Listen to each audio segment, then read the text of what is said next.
Boa noite. Que tal a gente fazer uma oração antes de começar? Querido Pai, estamos diante de Ti, tristes pela morte de um dos nossos irmãos, pelo sofrimento dessa família. E, Senhor, Tu conheces todas as coisas, Tu sabes o porquê das coisas e Tu podes consertar todas as coisas. Aceita também, Senhor, agora as nossas gratidões, os nossos outros pedidos que foram feitos nessa noite e que Teu Espírito Santo fale neste momento a nós e que possamos chegar mais perto de Ti e sentir o Teu conforto e o Teu abraço. Isso te pedimos no nome do Senhor Jesus. Amém.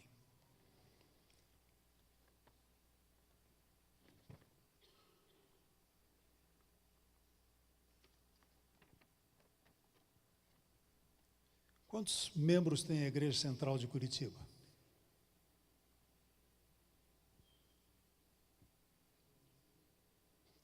Quantos? 2.300? E quantas pessoas tem hoje à noite aqui? Mais ou menos, né? Quantos de vocês, dos 186 que estão aqui, vêm sempre nas quartas-feiras ao culto? Amém. Parabéns para vocês. Quando eu fiz o cursinho para entrar na faculdade de medicina, eu tinha um programa de estudos e eu não passava nunca das 10 horas da noite estudando, porque eu achava que dormir era uma coisa importante. Mas tinha que aproveitar muito bem as horas que a gente tinha de estudo fora do cursinho, das horas do cursinho. Mas mesmo assim, eu fiz um propósito com Deus de que eu ia assistir a todos os cultos de domingos e quartas-feiras à noite. E aquele ano inteiro eu não perdi nenhum culto, e isso não foi ruim para mim, isso foi só bom para mim. Deus me deu mente clara e eu passei muito bem colocado no vestibular. Tanto é que isso me ajudou a ser chamado para ser professor do melhor cursinho que tinha naquele tempo aqui, que alguns ainda se lembram, que era o curso Dr. Bardal Vestibulares. Quem lembra do Bardal? O Dr. Bardal já faleceu, mas o Dalla Costa ainda é vivo. E eu estou aqui ainda. Sou médico há 46 anos. Essa questão de que só 186 ou 189 agora pessoas estão conosco nessa noite, eu até estou admirado de tanta gente aqui, porque normalmente quando eu venho não tem tanta gente assim. Muito obrigado por terem vindo também à igreja. Mas eu fico pensando assim, quando o povo de Israel saiu do Egito, quantos homens acima de 20 anos saíram juntos, saíram naquele grupo do povo de Israel? Quanto? 600.000 homens. E depois de 40 anos, desses 600.000 homens, sobraram quantos para entrar na terra de Canaã? 2.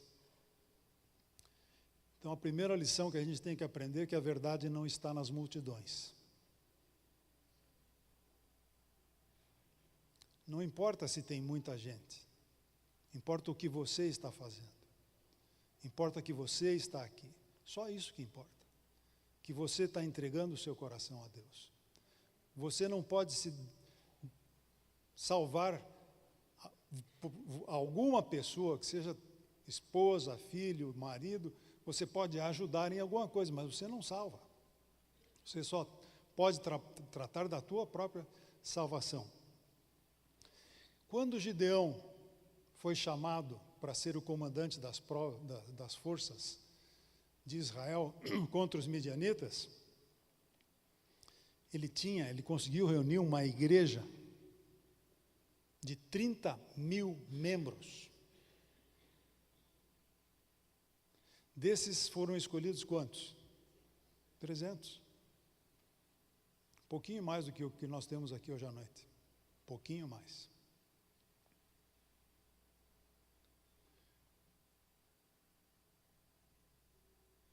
Quando eu estava no terceiro ano, quando eu entrei no terceiro ano da faculdade de medicina,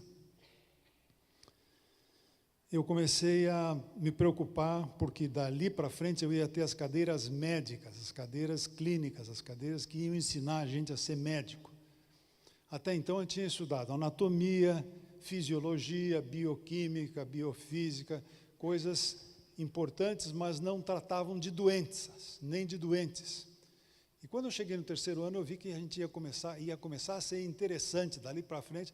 No segundo ano, eu tive vontade até de desistir, de tão chato que era.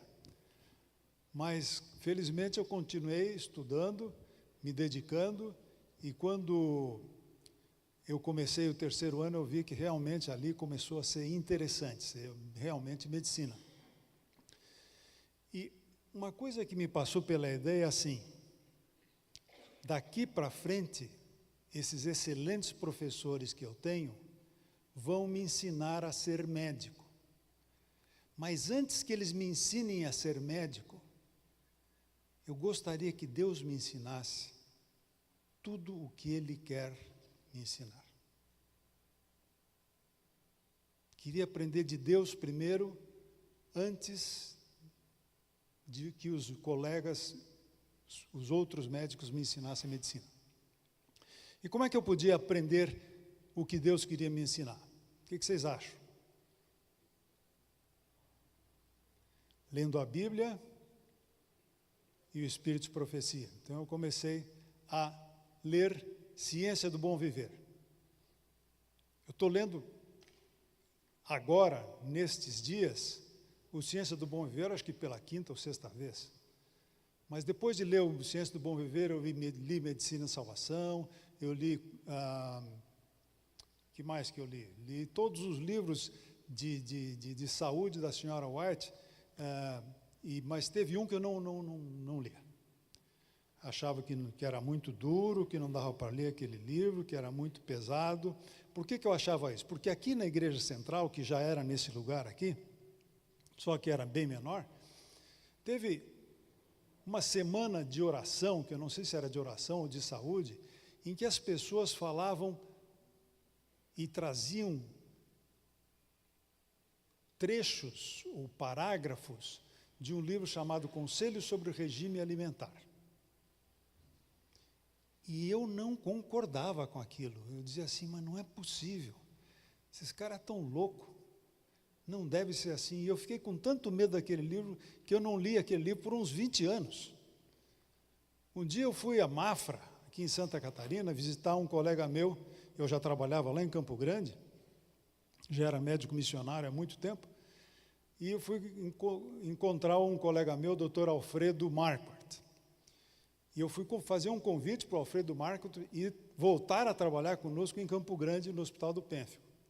E saímos conversando pela cidade, e de repente, no meio da conversa, pela rua da cidade lá de Mafra, ele virou para mim e disse assim, você já leu o Conselho sobre o Regime Alimentar? Eu falei, eu não. Ele falou, mas é espetacular, de jeito nenhum, aquilo é uma coisa terrível.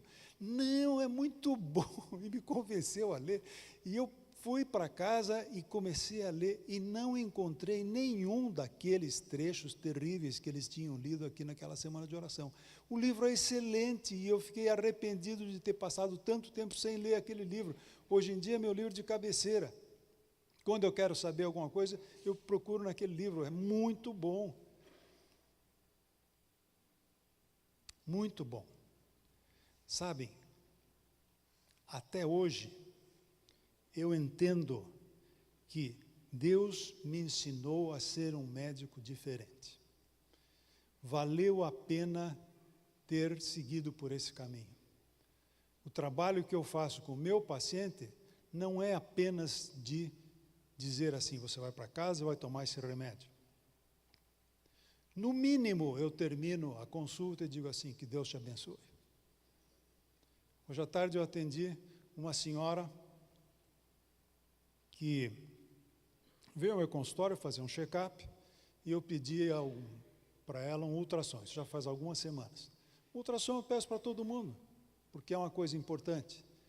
E daí deu umas imagens suspeitas nos rins daquela senhora. E o ultrassonografista anotou lá assim, seria bom fazer uma ressonância magnética. E eu, claro, vou fazer, não vou deixar de fazer. Pedi uma ressonância magnética e hoje ela me trouxe ressonância magnética. E os 2 rins estavam com câncer. Ela veio bastante assustada ao consultório, mas vendo as imagens e vendo a descrição, eu disse, olha, isso aqui é uma coisa inicial, a gente teve sorte, porque pedimos um ultrassom e descobrimos que tinha uma lesão, ainda pequena, e eu acredito que Deus vai dirigir isso aqui de tal forma que você vai sair bem desse processo. E animei ela e tal, e no fim da consulta eu disse, e vou colocar a senhora na minha lista de oração. E agora, antes de eu entrar aqui, nós tivemos uma reunião, um momento de oração lá juntos, todos apresentamos os nossos pedidos e eu apresentei o pedido sobre essa senhora. É muito bom a gente ter esse tipo de relacionamento com Deus, é muito bom a gente ter essa possibilidade de conversar com Deus e apresentar os pedidos da gente. Agora, uma coisa que me deixa muito feliz da senhora White é que ela, para minha surpresa, desde o início, achava que nós devíamos ter médicos adventistas. A reforma de saúde que ela trouxe é uma coisa tão espetacular que talvez pudesse sobreviver sozinha, mas ela diz, é necessário que nós tenhamos médicos. Aliás, lembrei do 3º livro que eu li, e que a minha esposa está lendo agora em português. Eu li o livro História da Nossa Mensagem de Saúde em inglês. É um livro, acabou de ser traduzido pela Casa Publicadora, não deixem de ler. Como é que é o título em português? Revolução da Saúde. É um livro, tem já nos céus, eu acho, mas um livro muito bom, não deixem de ler. Conta a história e com as histórias vão contando as coisas. E assim, uma coisa que eu li nesse livro, e em outros livros também, é que a senhora White, desde muito tempo, começou a apoiar jovens adventistas que queriam ser médicos. Por exemplo, o Dr. Kellogg, que foi um dos mais famosos desses jovens que ela estimulou, ele recebia do pastor Tiago White e da dona senhora Ellen White, não sei se $1.000 ou quantos dólares por ano para estudar em Chicago e fazer o curso de medicina regular. E ela dizia, os médicos adventistas têm que ser formados em faculdades regulares, ser médicos oficiais, passarem nas provas estabelecidas pelo governo. Os nossos médicos não devem ser leigos metidos a médicos. Jamais. Ela diz isso claramente de várias formas. Por que ela dizia isso? Porque isso vai ser um desserviço para a nossa reforma de saúde. Outra coisa que ela fez de interessante, ela estimulou a criação de uma faculdade de medicina adventista. Ora, naquele tempo, estava havendo uma revolução nos Estados Unidos das escolas de medicina. Mais de 120, 150 escolas de medicina foram fechadas, simplesmente. As escolas de homeopatia, todas foram fechadas. E sobraram muito poucas escolas de medicina. E tinha que seguir regras estabelecidas pelo governo. E nós não tínhamos capacidade para estabelecer uma escola de medicina. Mas ela insistiu. Vamos fazer a nossa escola de medicina em Loma Linda e vai dar certo. E os irmãos não conseguiam, e passavam os anos e não conseguiam a aprovação do governo. E aí começaram a sugerir para ela, mas será que não dá para fazer uma escola de medicina eclética em vez de medicina convencional? Não, é medicina convencional. Mas será que não dá para ser uma escola de homeopatia? Não, é para ser medicina convencional. que os médicos sejam registrados no CRM deles. E, finalmente, existe a Faculdade de Medicina de Loma Linda. Foi aprovada, e eu tive o privilégio de estudar nessa faculdade. Uma outra grande surpresa que eu tenho a respeito do que a senhora White fez, e dos escritos dela e da resposta que nós temos na igreja, é que, apesar disso ser uma das maiores luzes que Deus nos deu, um presente de Deus, coisa que as outras religiões todas adorariam ter. Vou contar para vocês, eu sou médico, faço check-up dos pastores de uma outra igreja concorrente nossa. Não vou dizer o nome, mas vocês vão acabar descobrindo. Eles vêm todos os anos, são meus amigos, gosto muito deles, oro por eles. De vez em quando, alguns deles oram na minha estante lá. E aquele livro que o senhor tem ali, O Conflito dos Séculos, eu puxo de lá, é seu. Eles ficam felizes da vida, porque eles já tinham ouvido falar no Conflito dos Séculos. Muito bem, quando eles vêm ao meu consultório, muitas vezes eles dizem assim, viemos aqui, eles em geral vêm com a esposa, e são só eles e as esposas, porque eles são aconselhados a fazerem vasectomia, todos os pastores. Não têm filhos. De vez em quando escapa um. Mas assim, a maioria não tem filhos. Mas lá vem o casal, então, e eles dizem assim, nós viemos aqui para aprender a cuidar da nossa saúde com o Senhor. Amém. Quem dera os pastores da igreja adventista viessem fazer isso também.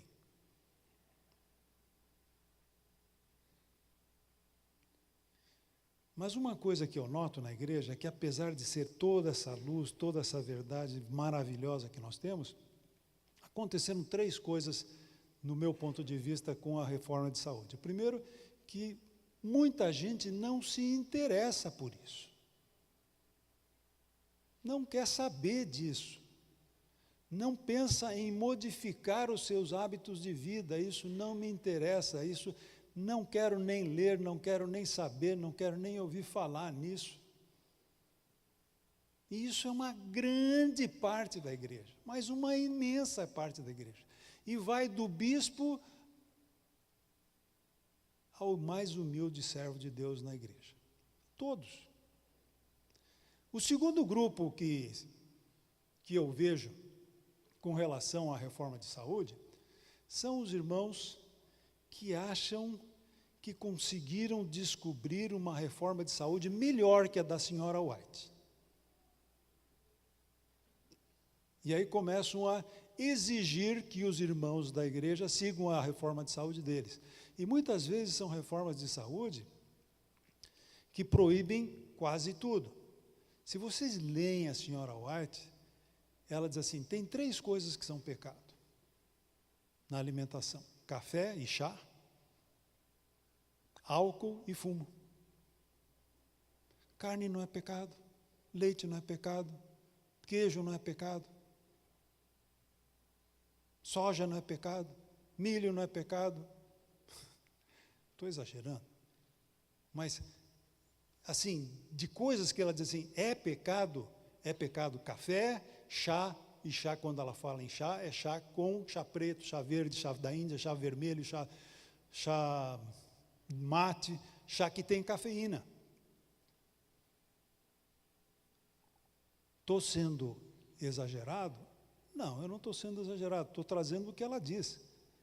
Se quiserem ver, está no Conselho sobre o Regime Alimentar, página 424, por aí, quando fala das bebidas. Mas, fora isso, não tem. Agora, hoje em dia, a gente vê gente pregando na igreja assim, nós não podemos comer comidas, ou alimentos, ou frutos, ou seja lá o que for, que crescem para baixo da terra. E eu vi isso, o cara falando na Novo Tempo essa semana. Coisa que nasce para baixo da terra. Mas da onde que tirou isso?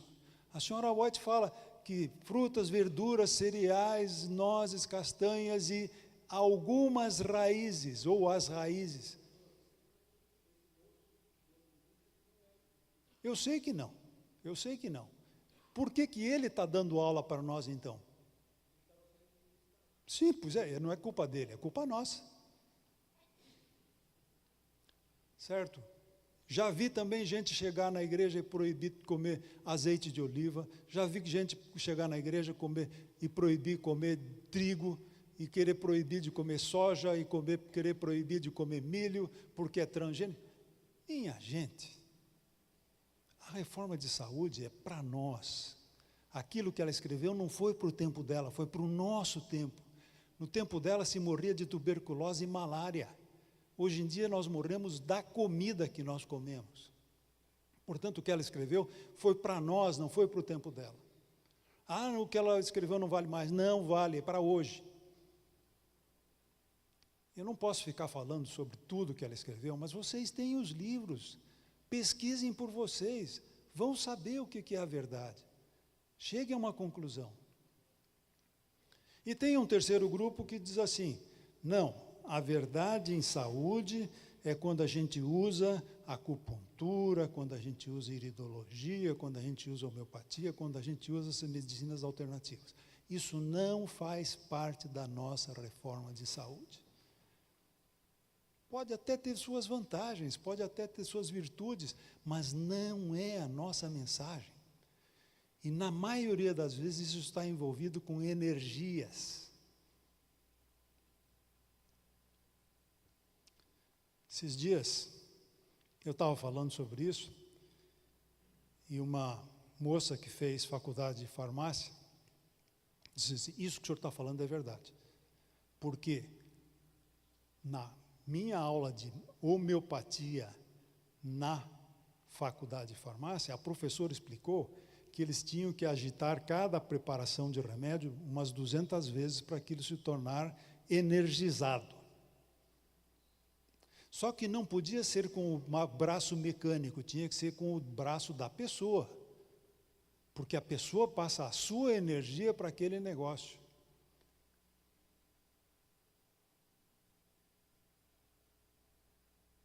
Não é a nossa mensagem, isso é a mensagem do inimigo de Deus, porque toda a cura, toda a energia tem que vir de Deus, e isso é a nossa mensagem.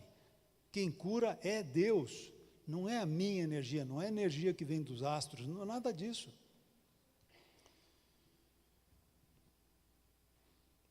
Uma coisa que a gente acaba descobrindo é assim, que toda vez que Deus envia um profeta, um grande profeta, Satanás envia um monte de outros profetas no meio da gente.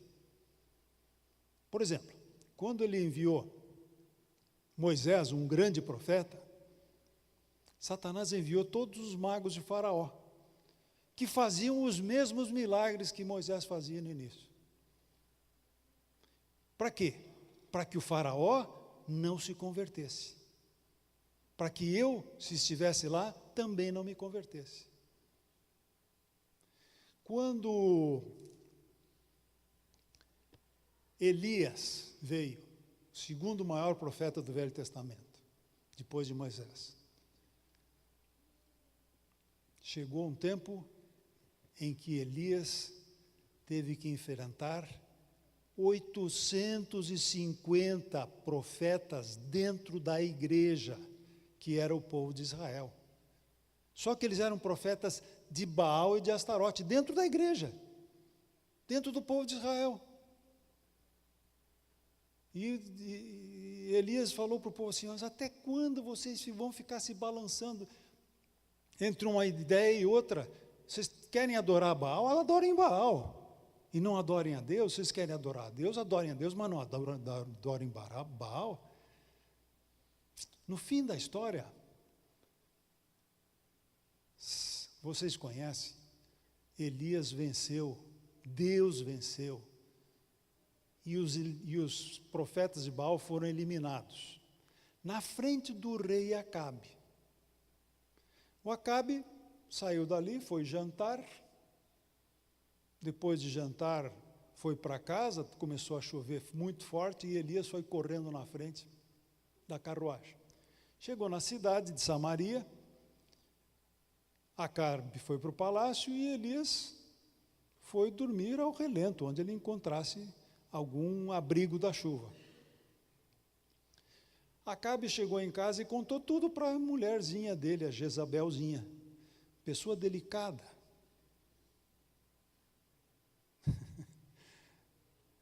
E a Jezabelzinha disse assim para ele: você é um banana, você deixou esse Elias fazer isso na tua frente, você tinha que ter matado esse cara, amanhã eu vou dar conta dele.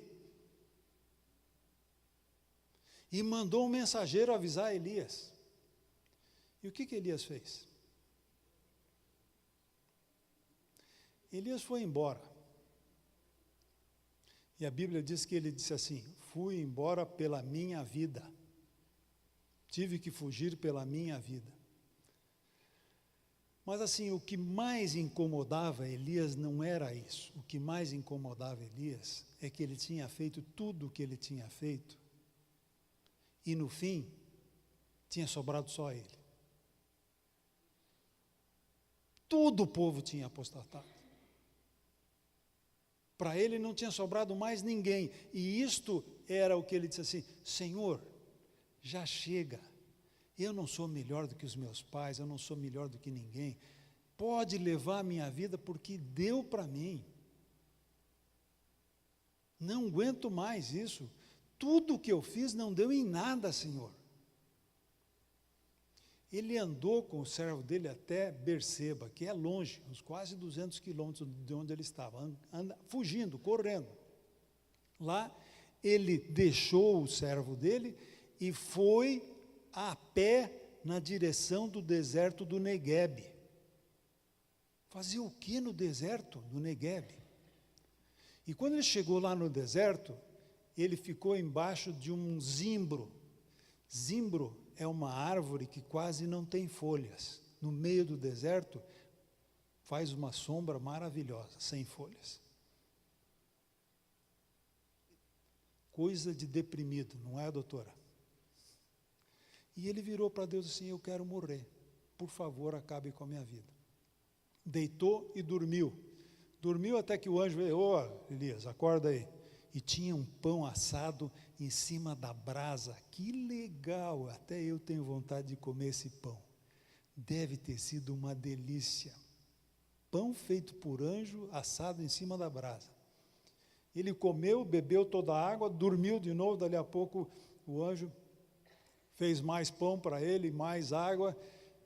Levanta e come porque você vai ter que caminhar muito. E ele caminhou 40 dias e 40 noites, sabe? O caminho dele, em linha reta, dá uns 400 quilômetros. Depois desses 40 dias, ele encontrou uma caverna no Monte Sinai. Entrou lá dentro e ficou escondido. E de repente diz assim: e veio a palavra do Senhor falar com Elias. Quem que é a palavra do Senhor? Porque Jesus. Veio Jesus falar com ele. No princípio era o verbo, no princípio era a palavra, e o verbo estava com Deus, e o verbo era Deus. Era Jesus que foi falar com Elias. Elias, o que você está fazendo aqui? Ah, Senhor, eu tenho sido extremamente zeloso com o Senhor Deus dos exércitos. E o povo todo apostatou, eles derrubaram os teus altares, mataram os teus profetas, só sobrei eu, Senhor. Que fracasso! Eu não quero mais viver. Aí veio um terremoto, veio um vento forte, veio um terremoto, depois veio fogo, e Deus não estava no vento, nem no terremoto, nem no fogo, e depois dessas três coisas veio uma voz mansa e suave. Aí Elias saiu para fora, cobriu o rosto e saiu para fora. E Deus perguntou para ele de novo: Elias, o que você está fazendo aqui, Elias? Ah, Senhor, eu tenho sido extremamente zeloso e não deu em nada. Não deu em nada, senhor. O povo apostatou. Eles não creem na senhora White. Não creem no Senhor, não creem na Bíblia.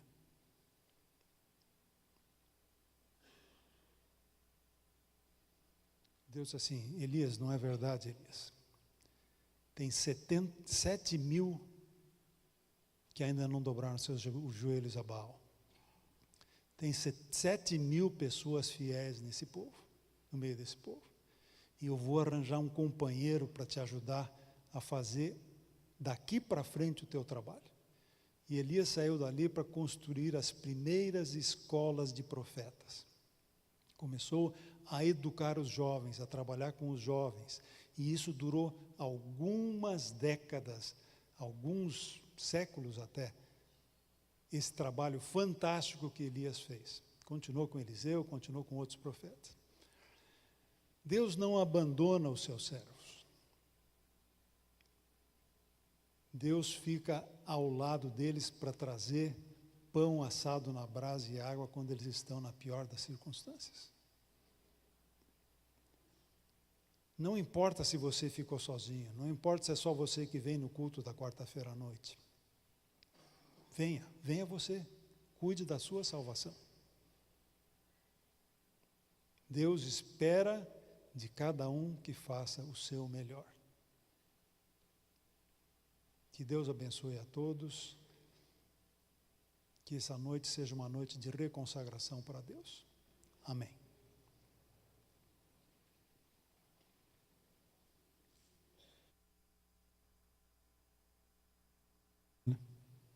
Como eu estou velho, né?